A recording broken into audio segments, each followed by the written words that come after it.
Sometimes even good people can make a mistake. And when it happens, it's one of the most intense and emotional experiences of your life. It could be a DUI, or maybe you were in the wrong place with the wrong people at the wrong time. Or perhaps you just did something stupid at the spur of the moment without even thinking, and now you're in trouble with the law. Well, you need experienced legal help right away so you don't become a victim of the criminal justice system. Even good people can make a mistake, and if you, a friend, or a loved one has been accused of a crime, don't make another mistake by hiring the wrong attorney for the kind of help you need.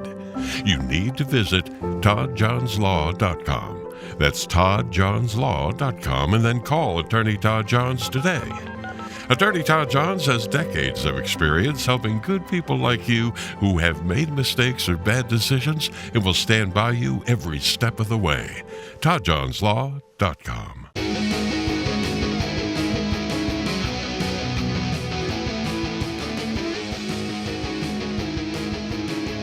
Hello, everyone. I just wanted to announce to everybody that That's Enough Out of You podcast is proud that we're going to sponsor the JFK Lancers November in Dallas conference. It's going to be November 21st through November 23rd at the Fairmont in Dallas, Texas. A lot of great speakers, researchers on the JFK assassination. And if you use our podcast promo, the That's Enough Out of You podcast promo code JFK10, you get 10% off the ticket. That's promo code JFK10. And you can find the tickets at the website assassinationconference.com. And a lot of great speakers. Paul Abbott is going to be there. A lot that we had on our show. Paul Abbott, Paul Blow, Johnny Kearns, Walter Herbst, Jeff Meek, Linda Giovanni Zambonini, who's coming up on our show. And a lot of other great researchers, and it's about the JFK assassination. So again, we're proud to promote this event. It's November 21st through November 23rd at the Fairmont in Dallas, Texas. The website is assassinationconference.com, and the That's Enough Out of You promo code is JFK10. And you get 10% off the ticket. So it's definitely going to be worth it. And I hope people are going to come out and enjoy the event. Unfortunately, Bill and I can't make it, but I know it's going to be a great event because the speakers are tremendous. So any other information that you want, you can message me and I could get that for you, or I could put you in contact with somebody who can answer the questions for you. Again, thank you, everybody. All right. Hello. Welcome to That's Enough Out of You. I am your main host, Mr. Bill Rader, and joining me is my co-host, Mr. Sean Kane. Sean, how are you?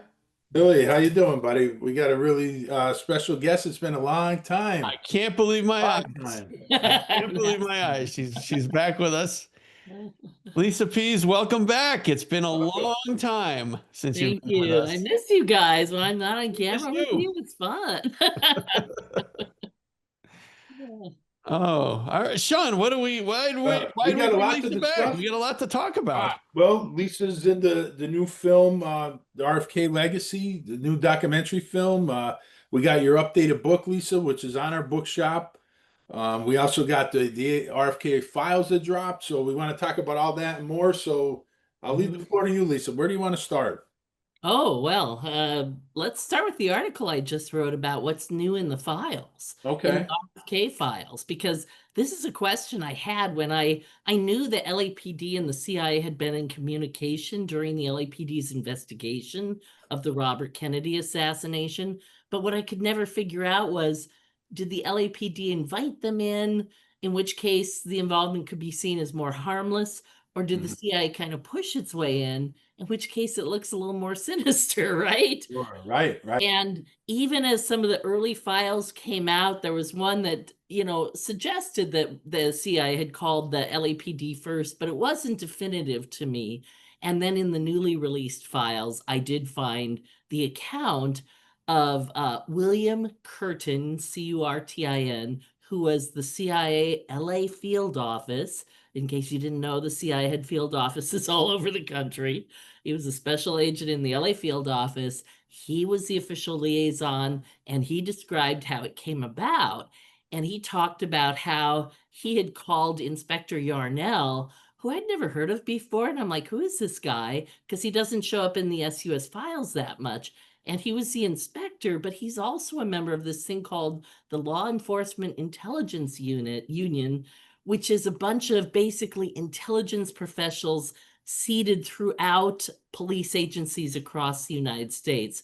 And he had a counterpart in Dallas with a name that I am blanking on, but if you have Ravel. It was Ravel. Ravel, yes.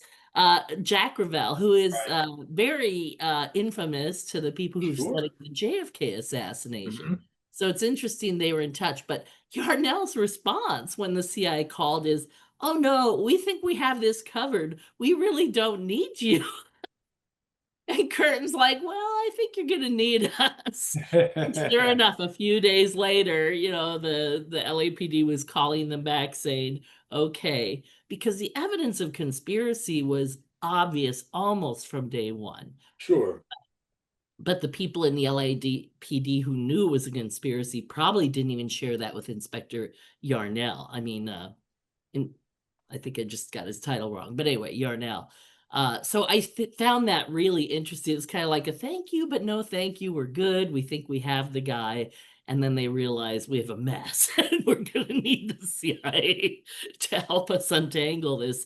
But it's interesting. Again, not only did the CIA reach out first, but guess where they left the files? And guess who was the point person in collecting the files? The very same guy who'd been collecting Oswald's files for years prior to the assassination, James Angleton of Counterintelligence. So those two things I think are super stunning, very interesting, and lend itself to proving my theory true, which is I believe the same people who killed Robert Kennedy killed John Kennedy, and for the same reasons. They didn't want the Vietnam War to end, and they didn't want RFK uncovering what they had done to JFK. So I think it's been a mistake for the research community to avoid the RFK assassination. There was a movement some years ago, and it may still be in process, to kind of shift the blame away from CIA and place it on the military for the JFK assassination. And you can add the military in, but there's no way you can take the CIA out. They're too deeply embedded in the assassination story. And the military doesn't show up in the RFK investigation. Right. So again, if the military had something to cover up, you'd think they would have been all over the LAPD and Right. talking to them. And I've never seen any indication of the files that the military was talking to the LAPD, aside from a couple of locals with a eyewitness story or something. And the But CIA requested their assistance in this that be kept from the media, right? That the media don't yes. report that. Yes, and they were actually furious at William Curtin because he had kind of self-identified himself to the LAPD, like, I'm the CIA representative in this meeting here. And they're like, oh, you weren't supposed to say that. And I'm sure he's thinking, well, what was I supposed to say? I had no other reason to be there. Yeah. And it's interesting when the Martin Luther King files drop. I'm interested to see, if the files on James Earl Ray were also controlled by Angleton, because that would make it 3 for 3. Yeah. If it's controlling that, and then it's almost like, you can't explain this away. Exactly. And Richard Helms was the CIA director for both RFK and MLK. Right. The plots are so similar. Right after the assassin was captured, an author who had links to intelligence agencies in both cases, stepped up and said, look, let me write a book on the story, and then my proceeds will help pay the defense team back. And again, it's like when you see these cookie cutter templates being reused, that's usually a sign of an outside agency involvement. Right. And one of the important things you discuss in the, with the new updated version of your book, you talk about how the RFK plot is so important because you believe it is a template that was used in later assassinations. Yes, and let's jump right ahead to Charlie Kirk. I'm not a fan of Charlie Kirk. I was just going to ask you about that, Lisa. You read my mind. Yeah. Yeah. No, I think you said something early on, I think, about that. Because it struck me right away as they show video of a guy running on the roof, and there's clearly no gun in his hand. There's no rifle. There's, and I'm like, okay. And then they show pictures of him climbing the stairs with a backpack, But I saw a video of somebody who broke that rifle down to show us how big it is. It wouldn't Right. have been in the backpack. And if it had been down his leg, there's no way we wouldn't have seen it because guy's wearing like skinny jeans on his skinny legs. And that's a pretty big rifle barrel.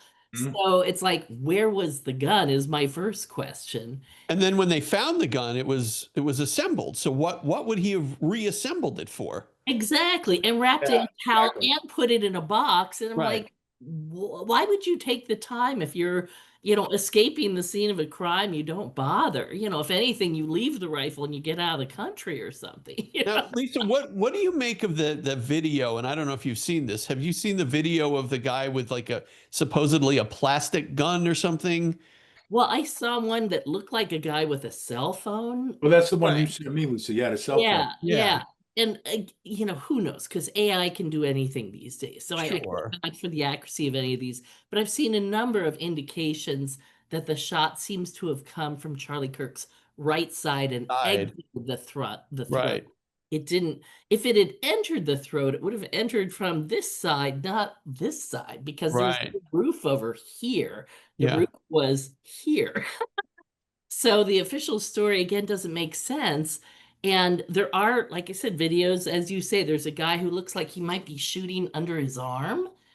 I saw that video. There's another guy that looks like he takes out what looks like a cell phone, but then Right. he pumps it and a little smoke comes out and Charlie's hit. Right. And again, hard to say because unless I can see that video from different angles, impossible to say if it's real. There is a video with a guy holding his hands like that, but it's right before the shooting, so we don't see the pump action or the smoke after the shooting. So I know the guy was definitely there, but whether Yeah. somebody drew in the camera gun or not, and they have camera guns. I mean, they have cell phone size guns. There are videos talking about that. So yeah, there's any number of other scenarios. And what really bothered me in the Charlie Kirk case, no autopsy, because Yeah. that's how we know for That's a sure. red flag, right? Exactly. That's how we know for sure that Sirhan couldn't have Yeah. done it in the Robert Kennedy case because Robert Kennedy was shot from an inch to an inch and Mhm. behind his right ear while Sirhan's 3 feet in front of him. So Right. Right. not possible. And here I believe not possible too. Now, I've been, I wish I could get in touch with the defense team for Tyler Robinson in the Charlie Kirk shooting because I think he's being set up. I think he's Sure. being under hypnosis like the rest. In fact, there was a guy who showed how his video was edited in his first hearing. He ran like two different feeds at the same time. And in one, you see him kind of nodding like assent to his guilt. Whereas in the other one, he doesn't nod until the next statement. And when you run them side by side and you hear the judge talking, you can see that one, it's already been altered. When you see that kind of alteration in the mainstream, something is being covered up. I mean, that's the simplest way to put it. And then he didn't even appear on camera in the next one. Was he beaten up and bruised and they didn't want us to see that? Was he clearly in a hypnotic state with big, wide, dilated pupils and they didn't want us to see that? I don't know. There's been no legitimate explanation. And that whole phone dialogue between the two just seemed phony. Yeah. The That's me. vehicle, it's like, come on. And Lisa, and I put an article on Patreon about, Charlie Kirk and the funding that he got, because these guys don't pop out of nowhere. They're so well funded and they're connected to, the elitist. And there's so much backing that they have. And it's just, you see this all the time. And people just think like this guy just created this network that he had. And this was well He was funded and super well well funded connected for for many years. And many of years. course, Right, sure. that I think the reason he was killed is he was starting to break from Israel. And the last few videos of him interviewing guests and talking to them were talking about that, saying, well, some say with all these Palestinians being killed, maybe we should rethink our dependence on Israel or our sending money and weapons to Science. Israel. Yeah. And so I don't put it past, our CIA or the Mossad or both working in tandem to take him out. And then there's a Nazi parallel to all this because we're literally paralleling the rise of Hitler in Nazi Germany. Yep. And I forget what year it was, but there was this guy, Horst Wessel, who Right, was, sure. they said he was killed by the communists. I don't even know if that was true. It may not have been true then either. but they made him out to be this huge martyr, and they had signs and do it for, I was going to say do it for Charlie, but do it for Horst Wessel. And Yeah. that's like, once they decide to take him out, it's like, not only are we going to take him out, we're going to make him a martyr so that no one questions him. And we're going to pretend he was always supportive of Israel. And then Netanyahu goes on like a 24-hour screed about how he didn't kill Charlie. He like does 3 or 4 videos in a 12-hour period. I just thought, wow, talk about consciousness of guilt. Yeah. Another thing though is this, this is an effort though also to divide the people more. And I think, they're really trying to push to blame the left on this, to make this Right. Robinson kid out to be a left winger when clearly he was to the right. Even he was Yeah. to the right of Charlie Kirk with a lot of his beliefs. He was actually Yeah. closer to what Nick Fuentes is, and he's a follower of his. And Mhm. Fuentes is totally out there, like, Oh, any chance Trump gets to blame the left, he's going to, yeah, even and if he there's an has to effort to make it do all that, up. Yeah. right? It's like no matter what happens, he's going to blame Antifa, which, by the way, is not an official organization. There's no like website for Antifa. There's no headquarters. There's no phone No, number. it's not. You can't It's call. There's no dues. You can't join Antifa. basically it means anti-fascism, though. Right. Exactly. And if Which, Right. you like look at any Marvel movie, right, the sure. hero is always an anti-fascist Captain America, fighting the fascists. Yeah. right? That's the Sure, whole premise of every Marvel comic ever. So it's absolutely. like, why do people, and then I literally had somebody say to me online, well, when you say I'm a fascist, it sounds like you want to kill me. I'm like, why would you think that? I'm nonviolent. I'm anti-violent. I said, I don't agree with anything you're doing, but I don't want to kill you. I want to change the system and so I Right. think some of these have any people don't know the power. definition, though. They just don't know the definition of fascist, and it's really Well, and they've been fed a poorly bunch. educated. And right, Yeah. Yeah, these are the people who watch Fox News and OAS and all these right-wing channels and listen to Clear Channel, right-wing radio, Rush Limbaugh, and all those crappy people. And Lisa, yeah. Fox News seems like a mind control program itself. I mean, Yeah, well, as it's I wrote in horrible. the now that's a good transition to the addendum to my book because I did a study of a particular there's a something called QKENCHANT and no one knows for sure what it is. It was a Right. CIA program. And so I thought, well, let me look up other QK programs and find what they were. Well, some of them were mind control programs and some of them were clear propaganda operations. And then I realized the CIA doesn't distinguish because it's all the same thing. Mind control and propaganda. Sure. Propaganda is just a form of mind control. Mhm. So yeah, that came up because Clay Shaw supposedly had QKENCHANT clearance along So with did Bob Mayhew's son. yes, and Bob Mayhew's son, exactly, and which is in my book. Yeah, and when I open with the article by the Washington Post when my book first came out that some people called a book review. It was never a book review, it was a news story saying, Right. new information is blaming Robert Maheu for the assassination of Robert Kennedy. And after that ran, CNN actually reached out to me and wanted me to face off with Robert Mayhew's son of the same name. So Peter Mayhew is the one with QKENCHANT, but the younger brother, Robert Maheu, I believe he's the younger brother. They wanted me to be on the air with him saying his father is innocent and me saying his father is guilty, which seemed kind of like a waste of time. So I'm kind of glad that didn't happen because then it just becomes about who do you like better? Who do you want to believe? It has nothing to do with the facts when you do something like that, which is, of course, my criticism of pretty much all mainstream coverage. They're Exactly. more interested in balance than in facts, which is why your show is so important because you don't aim for balance, you aim for facts. And Right. that's why it's worth listening to, as opposed to a lot of these other shows that just let anybody on, whether it's true or not. So, Well, they're more interested in ratings, Lisa, than in anything else, which we're right, clearly we're clearly right. not. Yeah, if you lie, you'll get better ratings, but I pray Right. that you never do. Well, we're No, never going to. Stop watching. We're always gonna tell the truth. right. Yeah.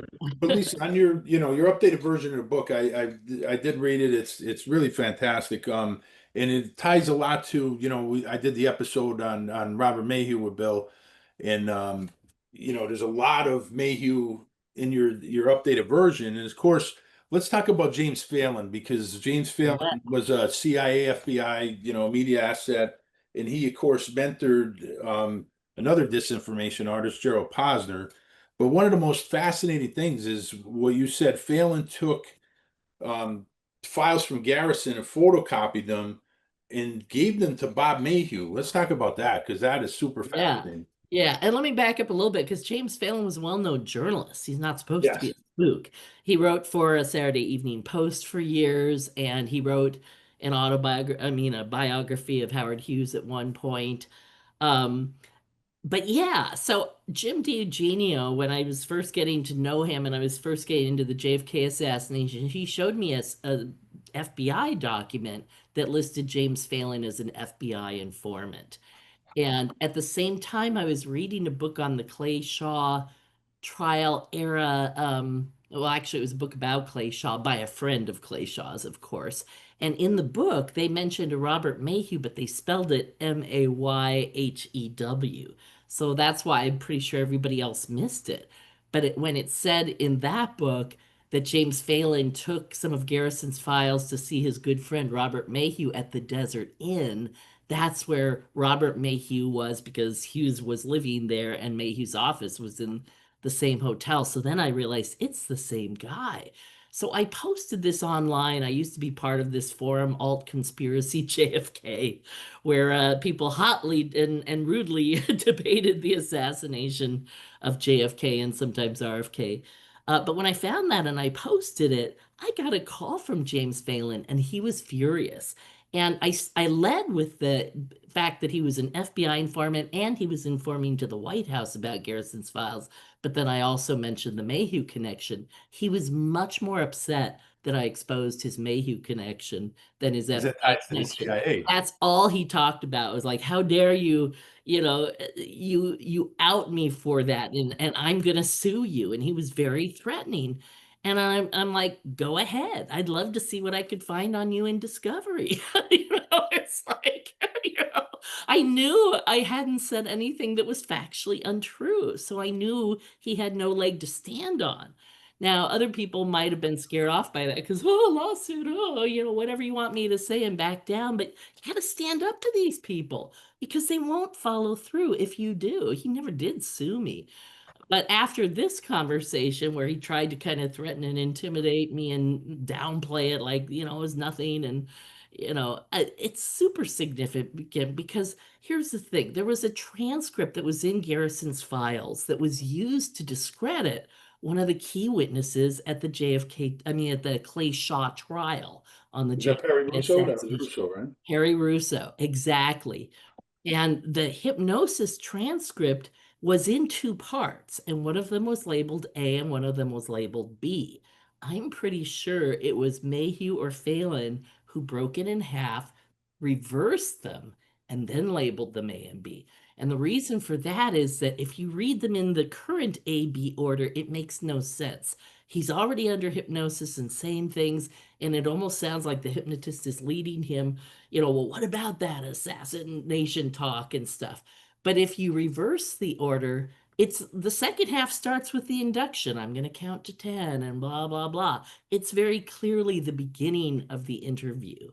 And so in one of my earliest, online arguments, somebody brought up that memo and said, oh, yeah, Perry Rosa is discredited because those transcripts were reversed. And of course, Garrison didn't know because he hadn't been part of the interview. And I think it was Dan Alcorn. Um, I'm blanking on the name of the guy who had actually done the interview. And he was, I think, so shocked he couldn't respond quickly enough to what was going on. And he would have had to look at it outside to figure it out.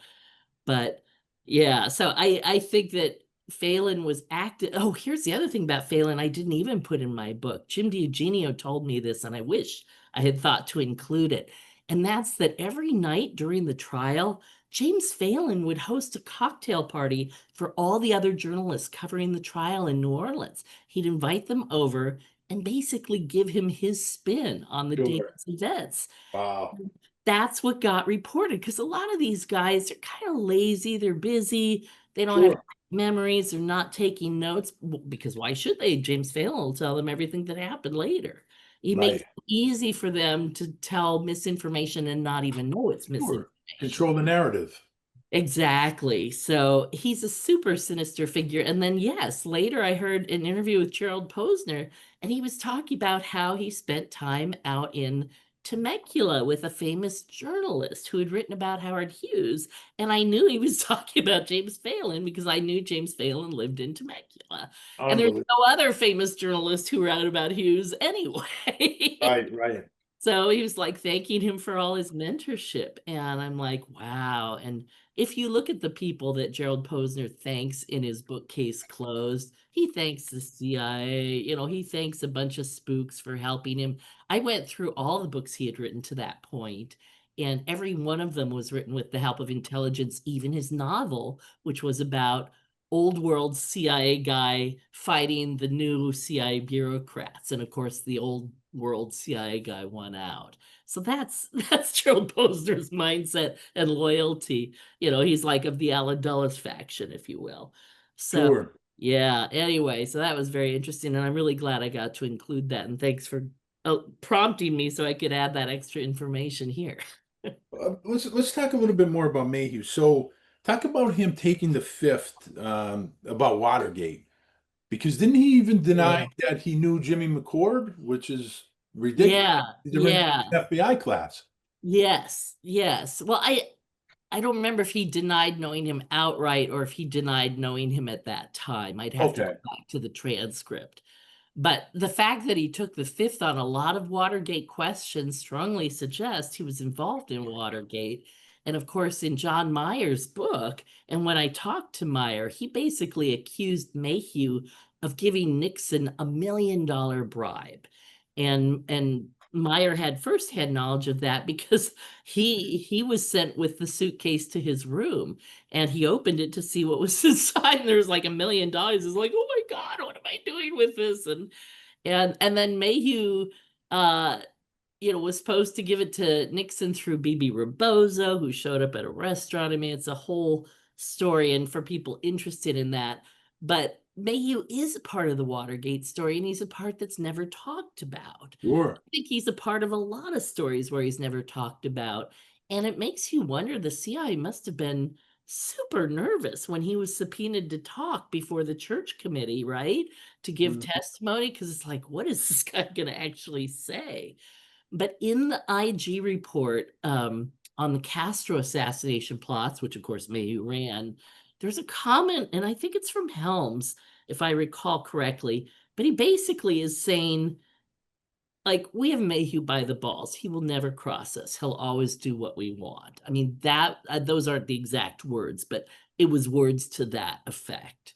So, they had Mayhew. And in one of my earliest articles on the case, and I repeated this in my book, um, John Meyer had talked to uh, J. Edgar Hoover after Hughes was kind of taken, because Hughes was basically kidnapped and taken out Sure. of the He country was, yeah. away Talk from about that in the Mayhew episode, right? by the Mormon faction. Right. Exactly. And so then Hoover comes to, look at the Hughes files, and James and John Myers talking to him. And John Myers saying, they were talking about Robert Kennedy, and he pulled me off his detail before, pulled me away from him before he was killed. I was supposed to be in the pantry, and I was told not to go to the pantry, and not to go to Los Angeles. And Hoover says, look, we know the RFK assassination was a Mayhew operation. But Hoover said, but I'm powerless against the CIA. And I do Mhm. believe that is true because in a different book, two different people claim that Angleton had a blackmail photo of Hoover having sex with Tolson. And Right. homosexuality in the 60s, big no-no, especially because Hoover was prosecuting homosexuals as if it was a crime. So what a hypocrite he would look like, right? And Sure. and it's interesting because in the JFK files leading up to the Warren Commission, there's a 6-month delay before Hoover testifies, and Angleton is super nervous that whole time. Is Hoover going to call Oswald a CIA agent?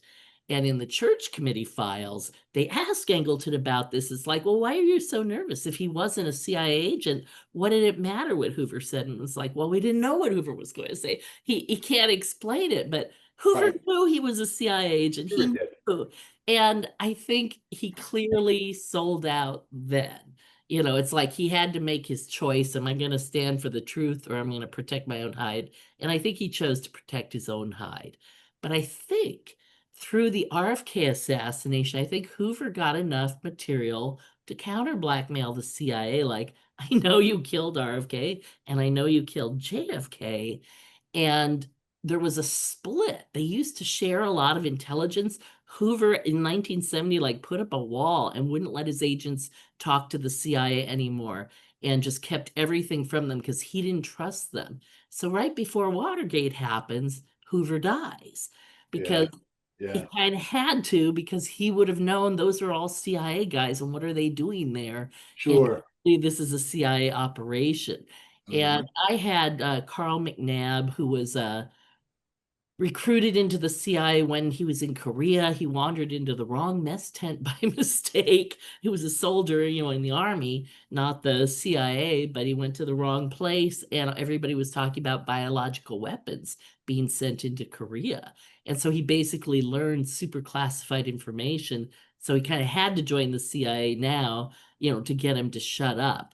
And, I didn't meet him till near the end of his life. And he had actually tried to commit suicide because he was so depressed with everything he'd learned about the agency he had supported for, the middle part of his life. And he actually had reached out to Jim and I when we were working on Probe magazine and wanted to meet with us. And anyway, but I met with him separately at one time because he just really liked me and I liked him. And we were just friends. But I drove up to the Pebble Beach area. He lived in a small town called Cayucas. And he told me, Lisa, I think James McCord killed Hoover. And he said, when I used to go to classes, taught by McCord and these others in Miami, they all called McCord Zap Man because he walked around with this pen, like a little, writing pen that actually shot a poison gas that would induce a heart attack.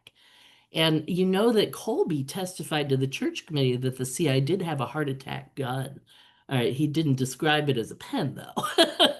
But what if they figured a way to make it smaller, And so anyway, I don't know if it's true that McCord killed Hoover, but it would make a lot of sense.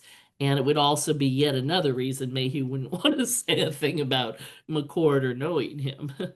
McCord's such an important figure because he was in the Office of Security at the CIA. Yes. And the Office of Security was running the mind control operation, the deep mind control, as opposed to the propaganda mind control operations. Now, Lisa, we did a question episode that's recorded, but it hasn't published yet, and it's going to publish after this episode. And of course, I was asked the question if I think, and I got this wrong, but if I think Mayhew actually met face to face or knew or talked with James Angleton, and I said my opinion would be probably not, because his own admission, he only met Alan Dulles once, and that was by accident. And his contacts were, in the Office of Security, like Big Jim O'Connell, Sheffield Edwards. So I didn't think he did. But then in your updated book, you talked to John Meyer's son. You talked about Jim Meyer. Yeah, because Meyer was dying. John Meyer got a really bad case of COVID and he broke his leg about the same time. And then he re-injured the broken leg. I mean, it's just one thing after another. And I was in a lot of contact with Jim Meyer at that time. And I'm like, before your father goes, please ask him, did he ever know James Angleton? And the reason I believe the answer is that when I asked his father, did you know this guy? Did you know that guy? It wasn't like he knew everybody. He'd say, oh, yeah, I knew that guy. We went out to dinner, blah, blah. And then I'd ask him another name. He's like, never heard of him. So I believed him. Sure. And so Jim came back and he said, oh, yeah, they talked all the time on the phone at night. Because Mayhew would get drunk at night. James Angleton would get drunk all these day. guys, Harvey. These guys would start drinking at noon and not stop. Maybe they had a conscience. Maybe it got to them, the stuff they were doing. Yeah, I mean, totally warped their brains for sure. But when he said that, I'm like, oh my God, that connects so many dots, because there were hints that Angleton was involved with the mob in the anti-Castro plots. And that it seemed like, well, that would indicate he knew Robert Maheu. So that was always a possibility. But when Jim said that, I'm like, ah, that just really rings true and is pretty astonishing because, yeah, now we've got a really small circle of conspirators who conceivably were involved in both the JFK and the RFK assassination. And Lisa, could that have been a way that James Angleton got a hold of the RFK autopsy photos, which reportedly were in his safe? Yes, and Jim McNabb, Carl McNabb, sorry, that I had talked to earlier, he also went by the alias Jim Rose. That's why I started to say Jim in Bill Turner's book on the RFK assassination. He knew Carl McNabb and he called him Jim Rose. He told me he knew for a fact that Angleton had the autopsy photos.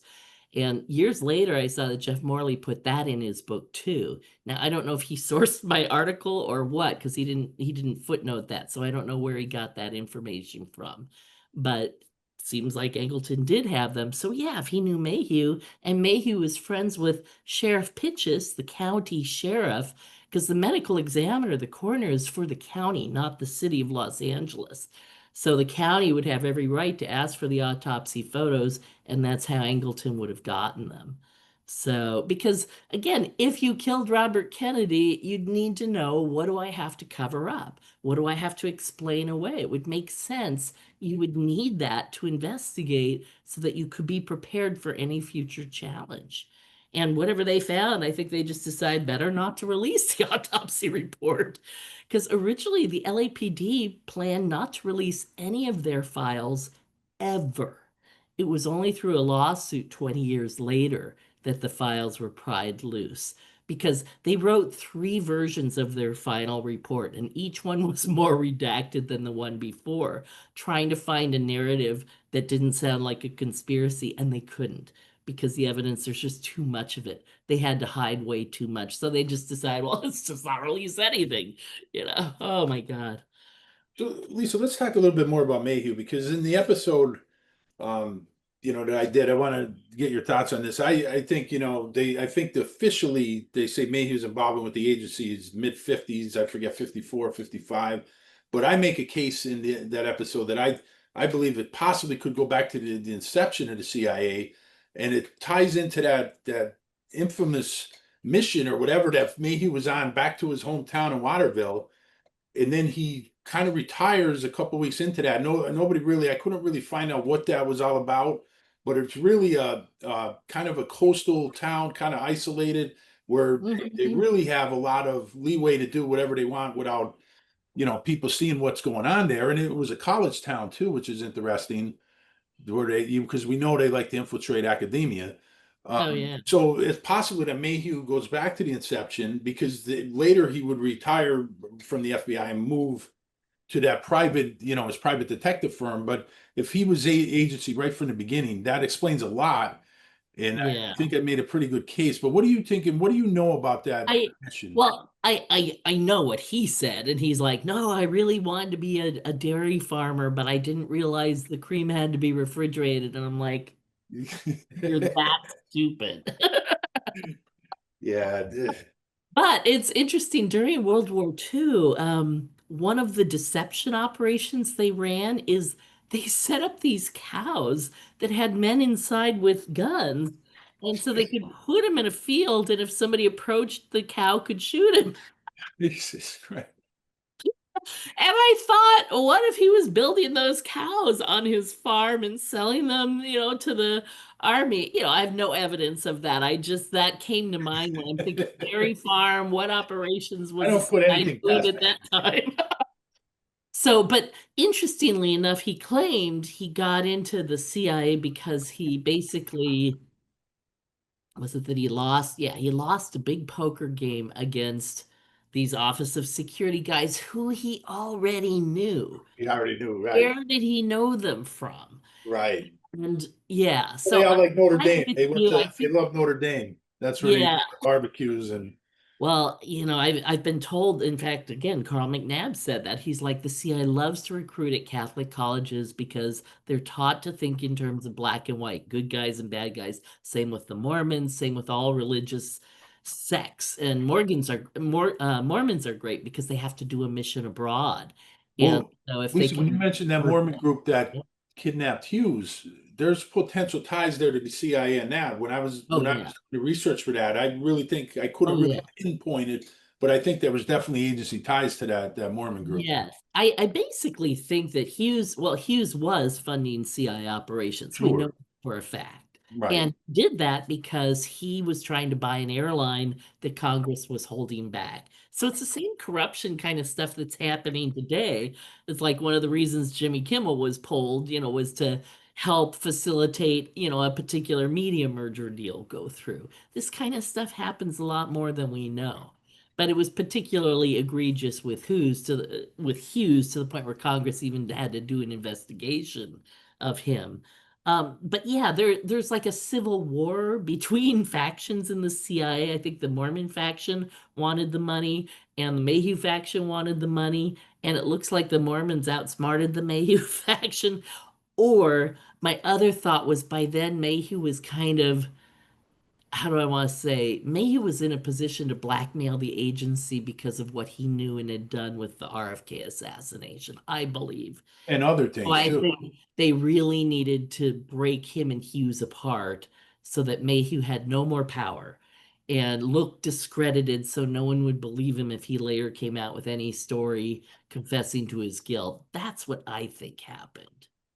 And Lisa, what can we discuss and what do we know about Mayhew's possible involvement in these other assassinations like MLK or JFK? I mean, what can we discuss and what can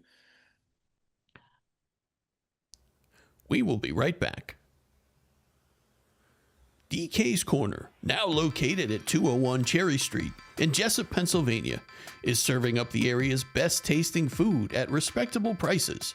Known for our great cheesesteaks, DK's also has delicious breakfast sandwiches, specialty coffees, and catering 7 days a week. You'll love the wraps, soups, and pizza too. We're now open Wednesday, Thursday, and Friday, 9 a.m. to 9 p.m., and Saturday, 8 a.m. to 3 p.m.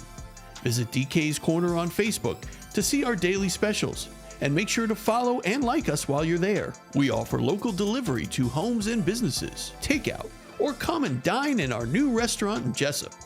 Call or text DK's Corner at 570-209-0278 or hit us up on DoorDash.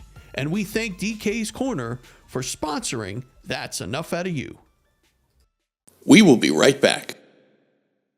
Hey, Sean, I want to make sure that everybody knows about our Patreon. I know we mention it every once in a while on the show, but really important that people check out our Patreon. If you go to Patreon and search for That's Enough Out of You, or just click on the link in the description, you'll find we do an extra episode every week called The Speakeasy, and it's really usually just Sean and I kind of talking about the day's events, current events, and things like that. But a lot of exciting things. I mean, I know, Sean, you're constantly putting articles up there on our Patreon.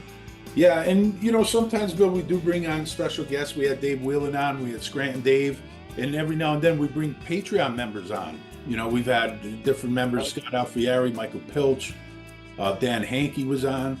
So, there's an opportunity there if you want to come on the show with us. So there's a lot of things we're doing. Like you mentioned, Bill, the articles. I put articles up on a free site, but I also put articles on Patreon that's not available on the free site. We have a lot of times I put up future intel about guests that we have coming up and stuff that we have coming up on the podcast. And, we created a great community there, Bill. There's a lot of chat goes on there. There's a community chat and a lot of the comments back and forth. Just the Patreon members always have great insight.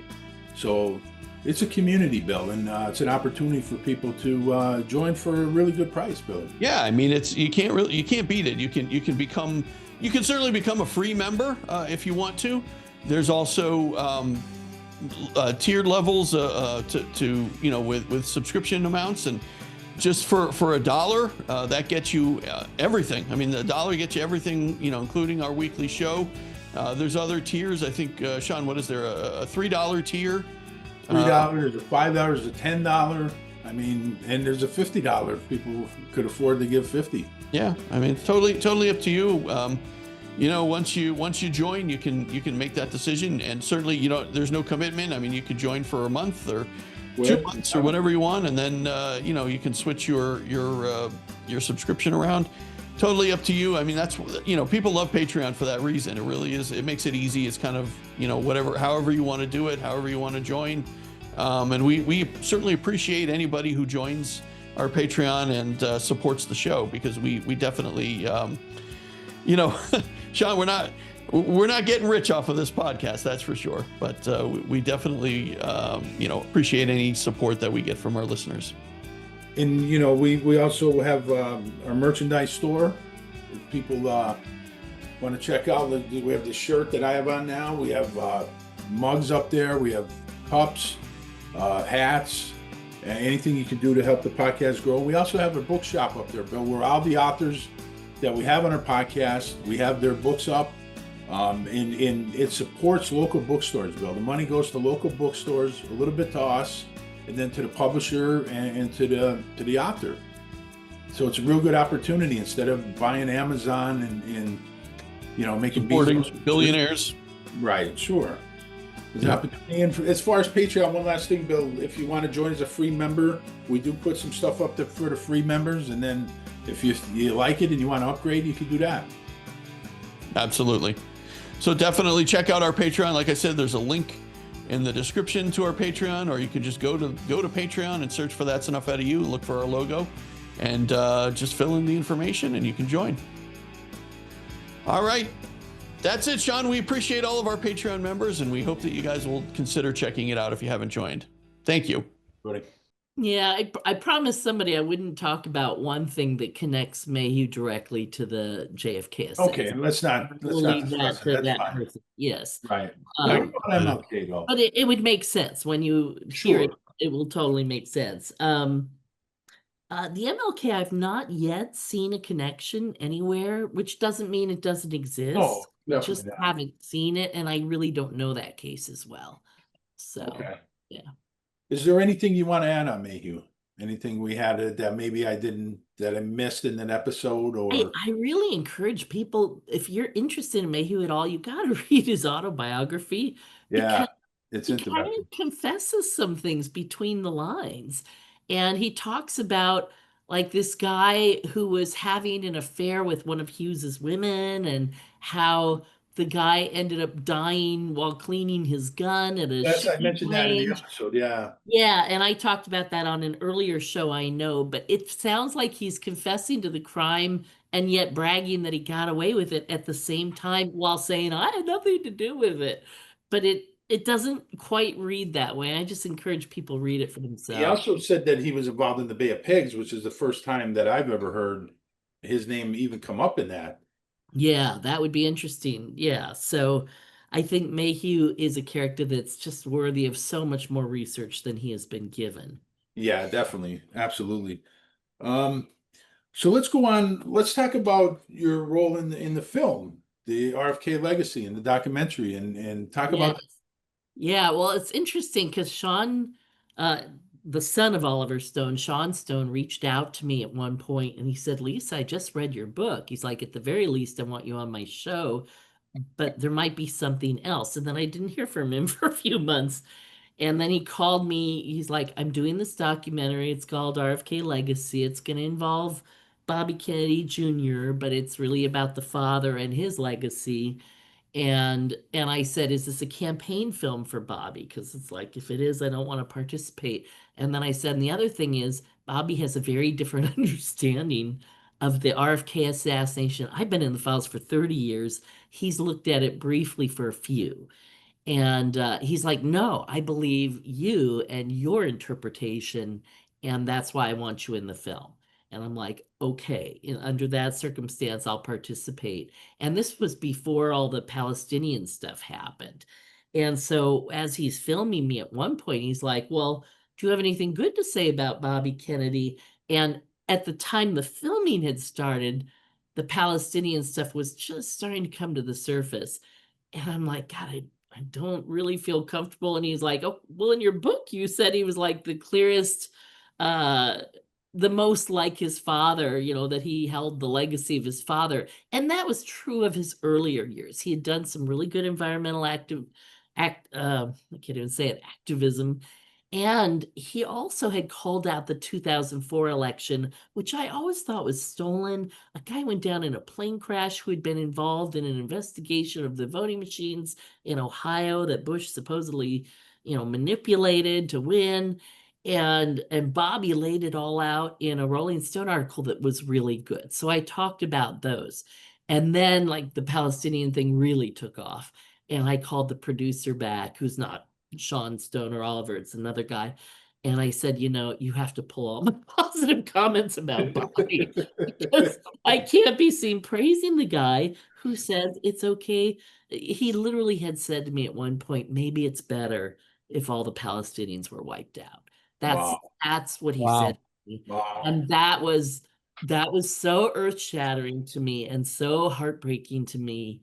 That's why I don't get the people that say he's like his father. His father would never say anything like that.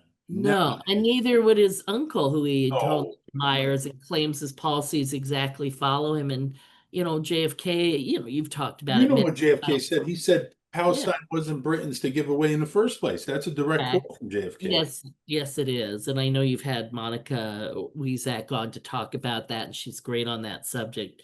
Um, yeah, no, super depressing. And the producer said to his credit, Lisa, we all feel the same way. And so I don't know what the documentary might have been originally, but it shifted its focus after that. And it is a really good documentary. I would encourage people to watch it because it's a lot about his father and some personal anecdotes from the family you would never hear otherwise. And it also, I think, helps you understand how Bobby got to be Bobby and some of the things that he went through. He's more open about his drug use there than he was in his own book, American Values, where he kind of briefly mentioned it but didn't really go into it. He goes more into it in the film. And they let me have, what do I want to say, some say over what made it into the assassination portion. Because again, I was very clear, if you're going to say Sirhan fired bullets, I'm out because that's not what happened. And again, Sean's like, no, Lisa, I believe your account. Because they had, footage of Bobby saying, we know where all of Sirhan's bullets went, and they went into 5 different victims. And I'm like, no, they didn't. Yeah, that's one thing. Like he got so Yeah, much of the yeah. information wrong, even though he said it was a conspiracy. He obviously didn't listen to what you said. No, well, he never My looked at my major problem evidence with it. on that. Right. Yeah, he listened to Paul Schrade, and because he has spooks whispering in his ear day and night. Bobby and his whole family are surrounded by CI people, and I'm Sure. sure they were like, "Don't listen to Lisa; she's got it wrong." Blah blah blah.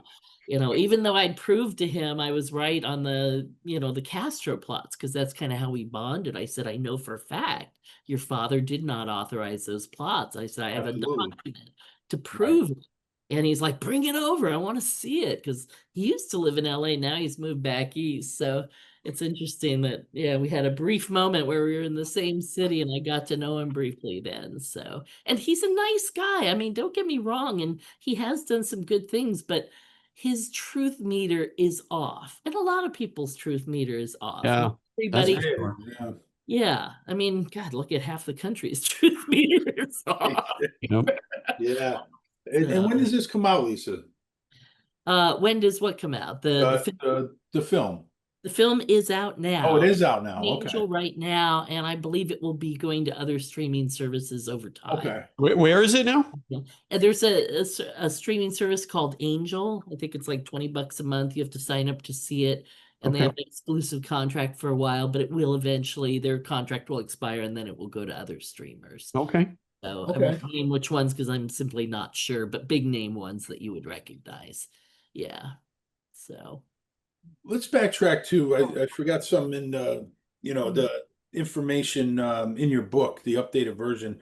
You talk about when LAPD asked Sirhan about if he was married and how CIA Yeah. knew another person named Sirhan. Sirhan, talk about that. Yeah, this story it gets more interesting the more I think about it. And that's that um during the question and answer, they asked him like, what kind of car do you drive? At one point they walk in and say, is your name Jesse? Thinking it is. because they had learned that somebody named Jesse had been taken into custody. Now that Jesse got released, but may have been involved, and that's a whole nother story. But so when they asked him, "Are you married?" it didn't seem to come out of the blue. It seemed like somebody had fed the LAPD information. We think it's this guy, and he's married. And of course, it wasn't Sirhan, and he wasn't married. But the CIA did come up with a guy who lived in Detroit, whose name was Sirhan, with like three other names in the middle of it. Sirhan, and again, I'd have to look at a piece of paper to see it. Like Sirhan Bala Shira, whatever, a bunch of syllables. Sirhan. It wasn't the same Sirhan, but that guy had been married, and a journalist had written a story. A journalist who worked very closely with Israel as well as American intelligence, in the UK, had written a story about Sirhan being married. And he's like, I'm pretty sure it's true. Sirhan's been in and out of the Middle East a few times. And, the LAPD is like, we think he's been in Pasadena this whole time. And he had. He had not been in and out of the country. But this other Sirhan may have been. And, and they said this Sirhan would have had to have been married at 13 if this story is true. And they said, well, in the Arab culture, that's not completely out of the realm of possibility. So it makes me wonder, is it possible that the CIA leaked that story because the other guy was slightly linked to terrorist organizations, whereas Sirhan's family, as Christian Arabs, were not linked to any terrorist organizations. And the CIA did also say that to the LAPD. It's like when they finally found out who he was, they're like, this guy, his whole family's Christian Arab. The Christian Arabs are not the terrorists in the Middle East. There's no indication that they've been involved in any of these bombings or what do they call them, hijackings, things like that. None of that was linked to Christian Palestinians. So, Right. yeah. You know what? You talked earlier about how RFK could have been a template, the assassination. And one of Yes. the interesting, it was an attempt, it wasn't an actual assassination, but the Jimmy Carter one is very interesting Yeah. because when I first heard that story, I immediately thought it was just like a CIA message job to Carter. But talk Mhm. about that plot because it doesn't get enough attention and it's super, super interesting. And it happened a few blocks from where I live now, which is interesting. I actually kind of walked down to the corner to kind of scope it out. Yeah. Jimmy Carter in, I think it was 76, 77, was speaking, running for re-election, speaking in an event here in Los Angeles. And two Secret Service saw a guy who looked pretty nervous, and they got closer to him, and it looked like he was holding a gun, and then they apprehended him, and it turned out the guy had a gun with blanks in it. And that, as the story unraveled, he had been hooked up with a couple of shooters that were supposed to be on a nearby rooftop. So he would be firing blanks from the crowd while the rifles would actually get the guy. It's like just the opposite of the Charlie Kirk, where it's the guy with the rifle is the patsy Right. and the guy Yeah. with the real bullets was, right up there next to him. But it took them like a month to kind of untangle this story. And I wrote about this in the addendum. I kind of go through the mechanisms of this. And the guys' names who were involved were Raymond Lee Harvey and Osvaldo, depending on the press account. And I'm like, yeah, Wow. Raymond Lee Harvey Oswald. And And Raymond, of course, was the character from The Manchurian Candidate, Raymond Shaw, who was the hypno-programmed assassin in that story.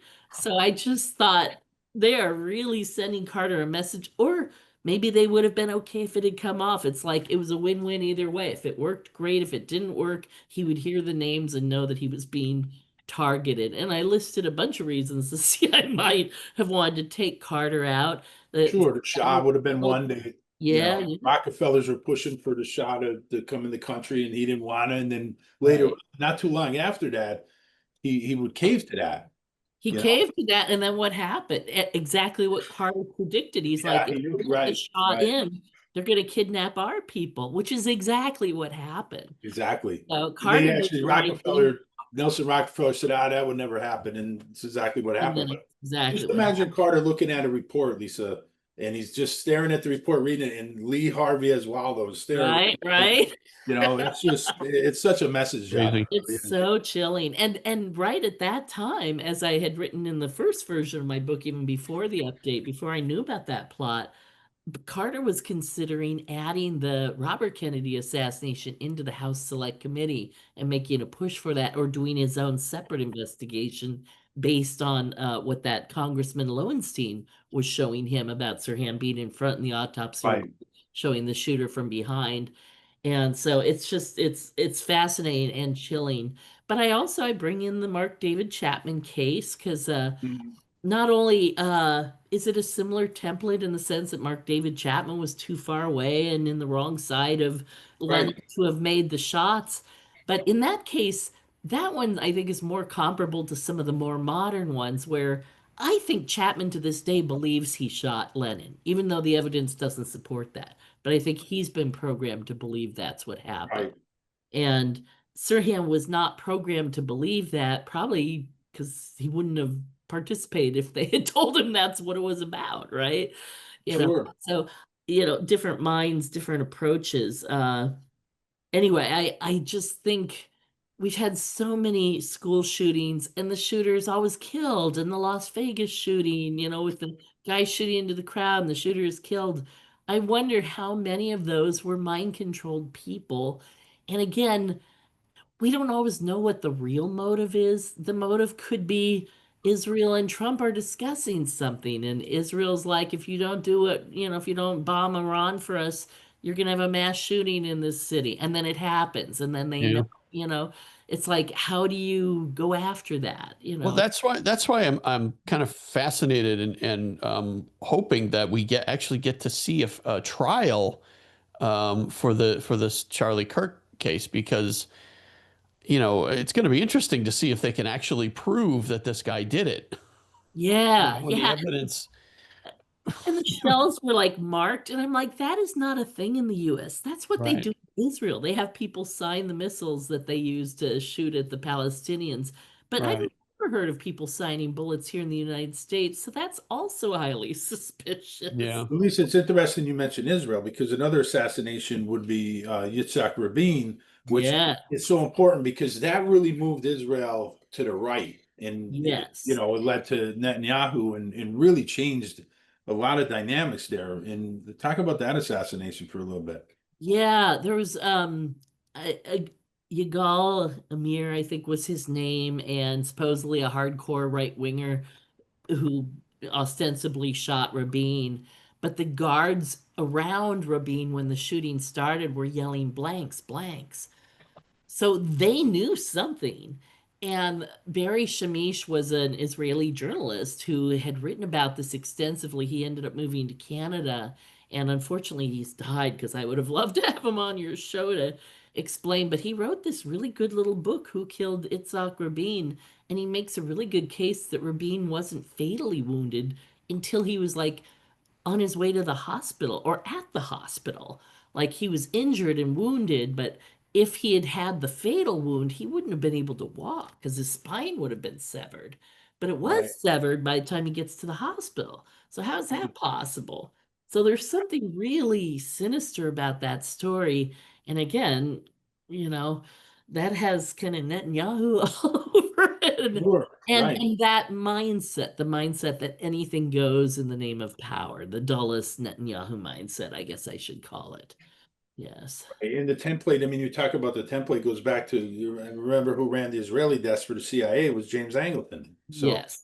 Yes, exactly. And Angleton kind of helped build the Mossad, I believe. I Mhm. believe he gave them a lot of, intelligence training and help, and of course they learned from the Nazis what had been done to them. They then turned around to do to others. What is that saying? Hurt people, hurt people. So I feel like there's a country that needs a mass psychological therapy session. Well, the interview with Mandy Patinkin, the actor, was really eye-opening because Oh, he's a Jewish man who he really he's so passionate about what's going on there in Gaza. It was just an amazing interview to see because I always liked Mandy Patinkin as an actor. Oh, I such a always good, thought, but I good always heard actor. bad Yeah. things about him, about his attitude, and he's one of the hardest people. He's got a reputation, one of the hardest actors to work with, but he's Yeah. such a talented guy. But he really has the passion he had in that interview, and I suggest everybody just check that interview out because it's just unbelievable. Yes, I agree. Is there anything else in Coming to the tears just file? thinking about Is that. there anything else in the file release on RFK that you want to cover? Like I have a couple other big stories, but I'm gonna hold those till I write Okay. them up because but again, it's like there are big stories coming out of the files, and I am grateful for the files, although as I've said before, if I could choose between not having Trump as president and getting the files, I Yeah. would have chosen not having Trump as Yeah. president. I think we all would. Yeah. Yeah. But since God he's bless. there, and I am grateful for the file release, I can't pretend not to be grateful because we are learning new things. And I don't know if we're going to ever find, well, I'm certain we will never find smoking guns. I don't know what people think, like somebody's going to leave a confession in the files. Bill Hart Right. No, said but in his notes that the church committee found nothing on paper. I mean, that was like nothing on paper, rule sure. number one. And so all you find are like little puzzle pieces that And you put them kind of together. create the edge. Yeah, but the middle of the piece will always be missing. And Right. this is why I kind of get upset with other researchers, because at some point, not only do I not care, but we'll never be able to prove who shot JFK. We'll never know definitively. We can have theories and we can support those theories with evidence, and it's kind of a fun intellectual argument for some. But to me, what's clear is that Oswald didn't shoot Kennedy, and therefore the media's been lying to us for 60 years. And if they're lying to us about that, what else are they lying to us about? And until the media comes clean on the fact that Sirhan didn't kill Robert Kennedy and Oswald didn't kill JFK and James Earl Ray didn't kill MLK, when that day comes, the media can regain a huge amount of credibility. Mm. Until then, I just can't believe them. Yeah. What's interesting, Lisa, a lot of people that I talk to, and when they ask me about the podcast and the guests that we've had on and the topics that we cover, I always talk about you coming on and everything that I've learned from you, particularly about the RFK assassination, and I see the eye rolls and, oh yeah, right. Oh, And I say, and the first thing I do is I recommend your book, but then I also talk about the time, when we interviewed Sirhan's brother, Mhm. and the words that he said that will always stick with me is when he was talking about how they were brought in to talk to Sirhan's lawyer, and the first thing that he said was, "Well, we know he's guilty. We just need to try to keep him off of death row." Yeah, And I yeah, said, "Tell me any other lawyer that would open with that statement." I mean, it's right there. That in itself should tell you that there was something going on there. And Sure. Absolutely. and Munir, I talk to Munir fairly often, and again recently he reiterated, Lisa, we knew somebody must have messed with his mind because the first thing he said to me and my mother when we went to see him in the jail was, "I don't remember anything about what happened." Mm, And they, you could say he's lying to the courts or he's lying to his lawyer, but why would he lie to his own family? right. He wasn't lying. He really didn't remember. Yeah. And even the cops interviewing him that morning said it's clear he's not lying. If he knows something, he will tell you. If he doesn't, then he won't answer. Right. And they asked him many times, "What is your name?" And he didn't answer. And I think it's because that had been blocked from him through him Right. conditioning. Yeah. So anyway. Lisa, let's end the discussion with, the JFK file release, the new documents, because we really didn't talk to you about that since the files were released and since the Luna conference and the hearings and Jim Diagenio testifying, and we had him on, and of course we're going to have Jefferson Morley come on in November. He's going to talk about a lot of things, but when you talk, there's not really a smoking gun because they're not going to put anything on paper. But I think a lot of the documents, when you start adding the They pieces fill together, in the picture. They fill in the right, picture. it's And the become like picture is consistent. And the Right. picture really paints the CIA as the primary In mover. specific individuals, like in like this Angleton. information Angleton and the information that's out now in Harvey about using Yes. FAA credentials, I think that's super important. In the timing of that ties into, what he's over in Rome, and then he's seen with Johnny Roselli, and we got an episode on Roselli coming up after your episode Oh, that we good, already have good. recorded. And it's just, Yeah. to me, it's like when you start putting all these pieces together, like, you see, I can't explain all these things away. There's no reason for a Rome section chief to be in Dallas before the assassination using phony FAA credentials. I mean, Right. there's no explanation for that. There's no explanation for Angleton on the operational side, not the analyst side, to be controlling files on Oswald and Sirhan. There's no Yeah. for Dulles to be at the farm when he shouldn't even have access to that place because Exactly. And there's no reason for the CIA to admit going to the critics' conferences. yes, That's the latest RFK files release. And it's funny because we've joked about that for years. Whenever I'm at a JFK conference or somebody always says, and hello to the spooks in the audience, you're welcome here too, or whatever. And we've all just kind of assumed they're there, but now we know for a fact they were there because there's a CIA document reporting on like the first critics conference. Because again, if they killed him, they need to know what's being said so that they have a counter narrative. And so it makes sense that, it's like no one person can read all the files. It takes teamwork. And sure, even the CIA with all its resources, they don't even know what happened. Only a few people who knew pieces of it. I'm sure right. Angleton didn't know who the shooter was, didn't care. Like he He said, said that in his he has quote. many rooms. Right. I'm not privy to That's who's not his job. That would have been Harvey. And everything exactly. fits when you understand that. But Yeah. Lisa, just answer this. What's the one group that's really infiltrated, manipulated, and tried to discredit and destroy every credible investigation into the Kennedy assassination? It wasn't the mafia, it wasn't Oswald's relatives. I mean, you could go back to And the it's the Garrison group that investigation. controls the media, because again, without the media's narrative, this story would have fallen apart decades Sure, if sure. we had an honest media. And the CIA has made controlling the media a number one priority since even before they were the CIA. This goes back to the OSS days. And of course, it Mhm. predates that because the muckrakers in the 1890s and the early 1900s got rich people very upset. I mean, geez, forced the breakup of Standard Oil through Ida Tarbell's incredible reporting on the Standard Oil Company. So they broke them up into the Seven Sisters, which ended up being highly lucrative because they still kind of networked and actually made more money that way.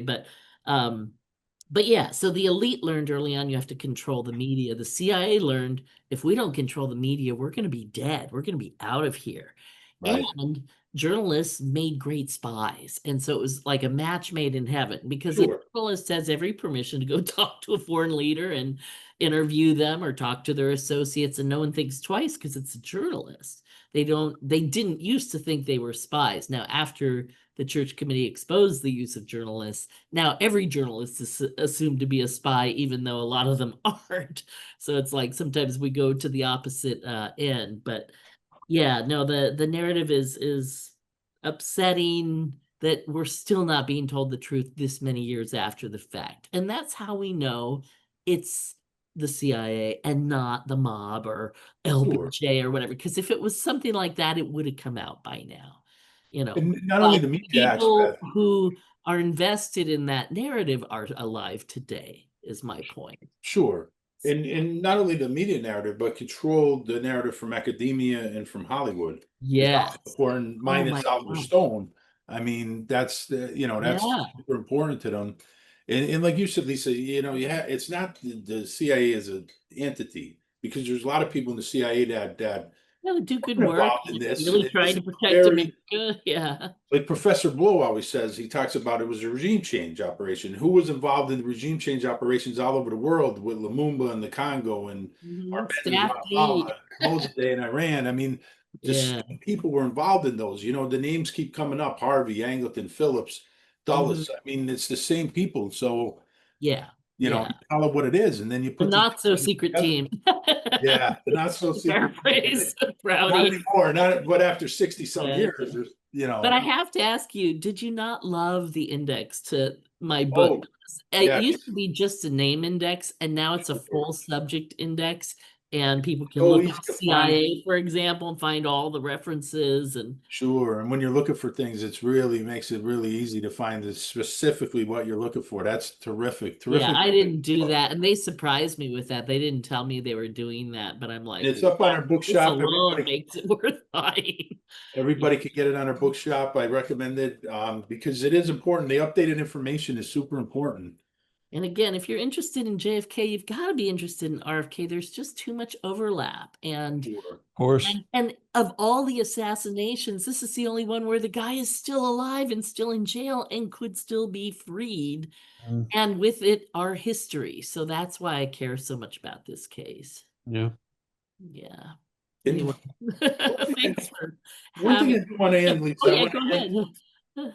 if I could end with this, one thing that was super interesting to me is that, and we've been talking about this a little on Patreon, but that window in the 70s, and maybe it started even with Hoover's death, but that the window of deaths during the congressional investigations, like the Church Committee and the House Select Committee on Assassinations, where all these people were mysteriously dying. It's A lot of super them by interesting. suicide. A lot of them by Yeah. suicide, and of course, I think who was it in this? William Sullivan shot in an orange hunting vest at a Right, and distance. Come on, yeah. I did a good piece on Sullivan, and there's a lot. I've read his memoirs, which is super important in understanding the disinformation on the womanizing with JFK and RFK and Marilyn Monroe and all that nonsense. If you read his memoirs, you understand that he was directing a lot of the disinformation that Hoover wanted, that they were doing through an asset by the name of Frank Capel, and they were putting this disinformation against the Kennedys. But my point is, all these deaths would have been embarrassing to some specific individuals in the CIA who were still alive at that time, like Angleton and Phillips. Yeah. And Dulles was long gone, but Maheu was still alive. Oh yeah, Helms was still alive. Helms was still alive. Yes, very important. And then William Harvey would die in that window along with David Morales, who would later die. I think Harvey died in 76 of a heart attack. Yeah. And so there's a lot of just super suspicious deaths that maybe, you can't explain all of them away, but I mean, it's just, it would have been so many like, how did deaths. the CIA get that lucky is my question. Yeah, right. Yeah, like George de Mohrenschildt, who had been Oswald's friend and Yeah, had actually written a book where he suggested Oswald wasn't the shooter. And yeah, he meets with a media asset of James Angleton, Edward Epstein, not Jeffrey Epstein, but Edward Epstein, the journalist. And then, like minutes after he gets home from meeting with Edward Epstein, supposedly he kills himself. So either Epstein told him something that we've got you by the balls and you're never getting out of jail unless you take your own life, or that was to get him out of the house so somebody could be snuck into his house while he was away, and then he comes home and they kill him and make it look like a suicide. And it's funny because during that period there was a novel that came out called Orchids for Mother, and Miles Copeland had written a book about the CIA where he used code names for people that he made up. And his Angleton in this nonfiction book was Mother. And so somebody used that nonfiction made up name in their fictional novel, and Mother was responsible for killing all these witnesses and setting it up to look like suicides. But in the end of the novel, well, I don't even want to tell people what happens at the end. It's actually a really good novel because it's thinly veiled truth, I think. But it strongly indicates that Angleton may have been setting up those assassinations. Wow. Well, Lisa, this has been, as usual, fantastic. Thank you. Yeah, thank you so much for coming back and coming on with us. thank you, Lisa. We appreciate it. Yeah. And definitely, again, encourage people to go out and get Lisa's book, A Lie Too Big to Fail. Obviously the new information in it, you're going to want to check that out. So, Lisa, thank you. We appreciate you coming on with us. It was great to see you. You too. Thank you. Thank you. Bye. Hi, everybody. That's Enough Out of You podcast is executive produced and written by Bill Rader and Sean Kane and edited by Bill Rader. The That's Enough Out of You podcast and logo are exclusive property of Bags of Chicken, LLC. Any rebroadcast, retransmission, or accounts of this podcast without the express written consent of Bags of Chicken, LLC is prohibited. So don't even try it.